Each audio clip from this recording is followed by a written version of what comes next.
Hi all, I hope everyone's having a great weekend. I've decided I'm going to show you all my bolt action German army because I've decided to sell it. I've got a big winter German army that needs, well, most of it's not even glued together yet. I've got to put it all together and paint that. And I don't like repainting models once I've painted them. So I don't want to convert any of these and change them to winter themed. I want to, well, I'll keep them as they are, but I'm going to have to sell them because another thing, I've had an unexpected bill come in, so I've got to try and cover that. So yeah, so I'm doing this video for a couple of reasons. So you can all take a look at them, and the other one is so I've got it for prosperity because I do quite like the look of this army. So we'll run through it all in a bit more detail. That's pretty much it. We'll start with cavalry. So these are SS cavalry that I've converted. The horses are the Warlord Games English Civil War, and the riders are just normal bolt action Warlord Games plastics. So that's that. Another dude. So I have painted eyes on every one of these Germans because, you know, it's that like the whole army's only 40, 50 models tops. It's not so bad doing it. I always paint eyes on horses.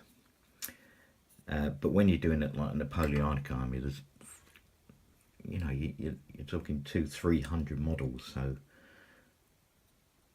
like 300 models, that's 600 eyes. It's far too many.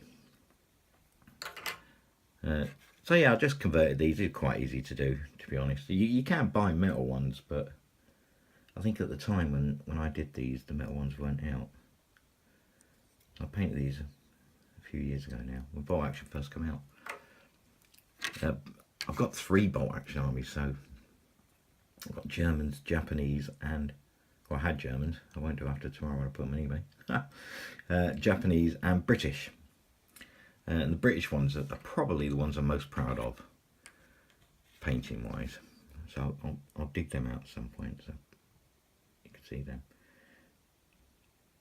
So that's your Lieutenant, Herr Leutnant, or Captain, or whatever you want to make him. Obergruppenführer. And his mate. See, I've done a bit of stubble on these guys. Try and get my fingers out of the way.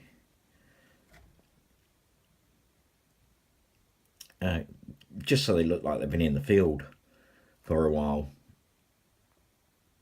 So yeah, a lot of them have got stubble. Not all of them. And I don't normally like prone figures, but this guy just makes a really good observer. Or spotter.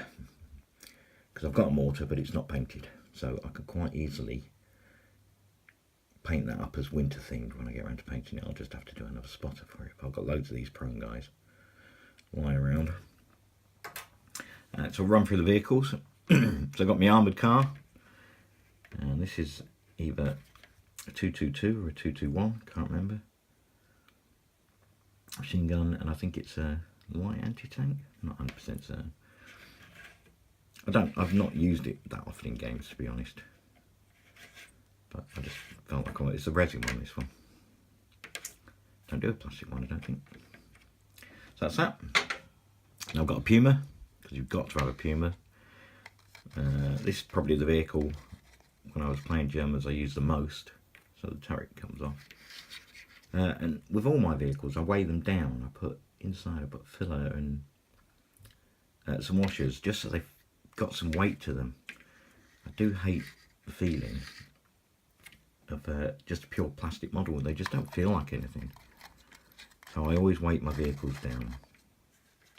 And I'll try to make it so the pattern, when the turret's straight, the pattern follows through. Let's see, when it turns, it doesn't work so well. So that's the Puma, with its nightmare suspension that you have to glue together that keeps breaking. Then I've got a Panzer IV. Again, I've put the washers and stuff inside it. So the turret turns. This one's got Schertzen. Now, the Schertzen, when you buy the plastic kit, it's only mounted on them 4 little brackets, so when you pick it up, they tend to snap off all the time.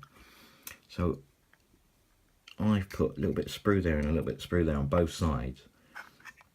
So now you can actually pick it up by the sides without, as long as you don't put too much pressure on it, you can pick it up without worrying about it breaking.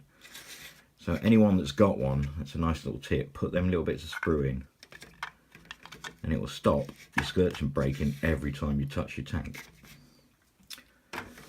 So next one is my favourite, which is Tiger. That's actually the Michael Wittmann. I got that model from the resin one, but this is the plastic kit. Get the turret off. Okay, I've used 2 hands. Yeah, just to show you, so it's full of washers. This is by far and away my favourite German tank. You can't really field it all that often because it's just so many points, a bit overpriced. But I did do a Tiger list, just for the fun of it really, and it had quite a few battles and it's never been beaten. It didn't win every single battle, it drew a few, but yeah, I've retired it undefeated in the end. But out of all the models I've got, this is probably the one I'll be most reluctant to sell. But if I do sell it, I'll just replace it. I'll get another one at some point and get a winter themed and just winter theme it. So that's a Tiger. Then I've got 3 half tracks. Very rarely use these because they're just over pointed in bolt action. It's far too many points for what they are.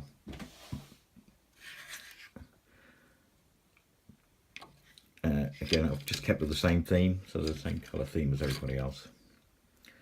Paint all the interiors. Yeah, I mean, they're nice models, but they're just too many points. Shame. And they don't really follow in the doctrine of how they were used by the Germans. So, you know, you can't pile them up, jump out of an assault like you should be able to, and then your machine guns give covering fire as they charge in, but there's no rules for import actions, so you can't really use them how they're supposed to be used, which is a real shame. So 3 of them, and then I've got 3 10-man squads. And again, with the NCOs, I've given them all the peaked cap, just so it makes them easier to spot when you're gaming, so you know who the NCO is. And I've given them all assault rifles, obviously. So why wouldn't you? Although assault rifles aren't as good as they used to be. And then I've painted all the weapons black. I know a lot of people do paint them gunmetal, but I just put little bits of highlight on them for the metal, just make them stand out a bit. Because I know no self-respecting squaddy go into the field with a shiny weapon, because that will get you dead. So this guy, I paid for the extra metal heads for most of these NCOs. I think this guy looks like, if any of you have seen Cross of Iron, I think he looks a bit like Lee Marvin. Cross of Iron, or was it just me? So again, you see, I'll just put little highlights on the edges of the weapons. So yeah, I mean, it gives them a bit more character, them heads, I think. And the last one, last NCO, that guy, I don't know if I mentioned it, but I've put a lot of stubble on the Germans. Did I mention that earlier? Can't remember. Just say, look, you know, a bit more war-y. Everyone's got an LMG. Is it an MG42? Can't remember. Everyone's got eyes. So every squad's got one of them, because they're actually worth having for the Germans. Pretty good. Loader. He's a bit startled rabbit, his eyes, to be fair.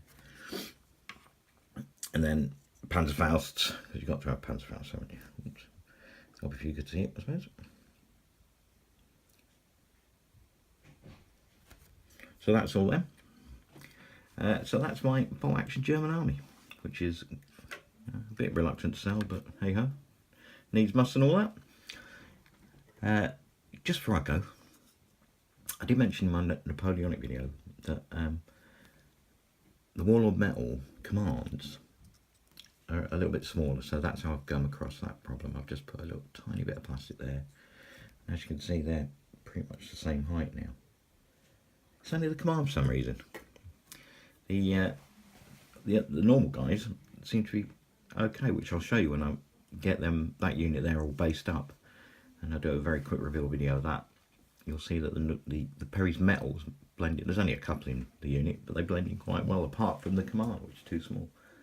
Very strange. The flop box, I've got me metal plate on the way. A mate of mine's got that from work, so I haven't had to buy a baking tray, which is good news.